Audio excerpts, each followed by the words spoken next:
Hey everyone, Never1212 here, talking about a video game for the Switch. Before we start the video up, just a warning. This game is pretty graphic with gore, but it's like 16-bit gore, so it's not that bad. But if you don't want to see gore, I would suggest turning the video off. I've never really talked about indie games before, but I thought I owed it to myself to do so for this game.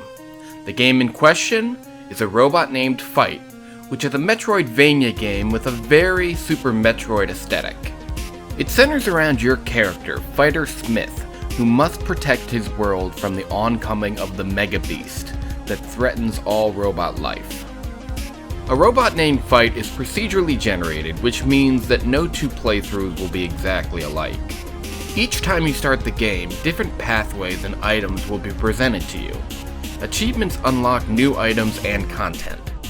The game is very unforgiving, however, as once you die, the run is over.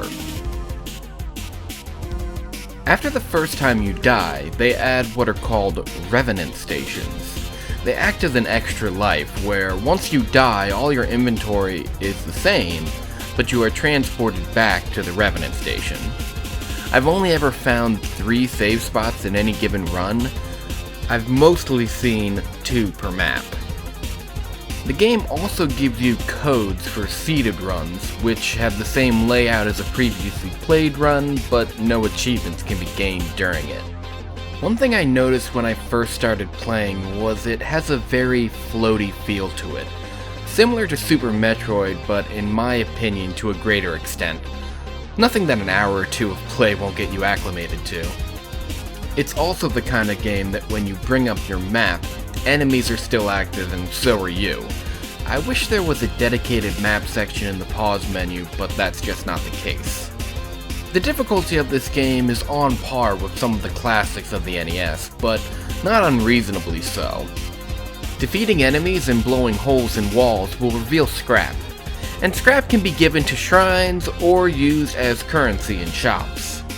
The shrines are pretty difficult to understand at first, as not much information is given about them. The robot you encounter in the first screen, Tutorial Smith, will sometimes give you information regarding the shrines, but even that only goes so far. Tur can reliably provide temporary boosts to damage and shot size. What does that mean? How do I get it? How much scrap do I have to give it to get this boost? And why would I even want a temporary boost anyway? If you do want to try your luck with the shrines, just be careful. Giving them an offer that displeases them can result in reduced health, temporary loss of firing power or speed, and worst of all, you lose your scrap. My suggestion is, during the beginning of the game, just skip the shrines altogether. Wait for a shop and spend your scrap there. If you want to do some trial and error type things to figure out how the shrines work, do that at a point in the game where you don't really need to rely on scrap for buying any more items. You can always go back and try it when you're almost done the game. The only surefire way to get something at a shrine is to use the holy number for each one, and that is determined by the number of sides on the shape that is associated with each shrine. If you just give them gray scraps, this will only give you a temporary power-up, but at least you know you won't get hurt. The game is really fun, and since each run is short, you can get through a game in under 2 hours. That is, if you don't die first. For any fan of Super Metroid or the Metroidvania genre as a whole, I highly recommend it. The game is available for download on Steam, Windows Store, and Nintendo Switch, which is how I'm playing it.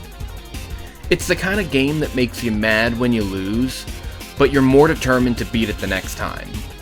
It can also seem really frustrating at times, but other times it seems pretty fair. Like I mentioned earlier, there is a learning curve to this game, but there is with any other game.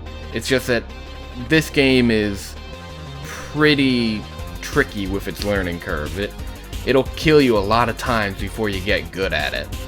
And even when you are good, you can still be thrown off by something quick.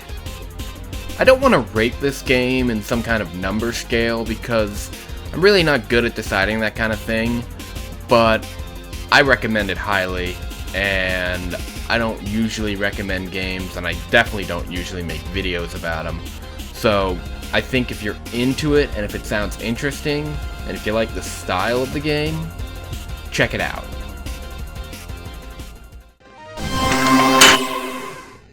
What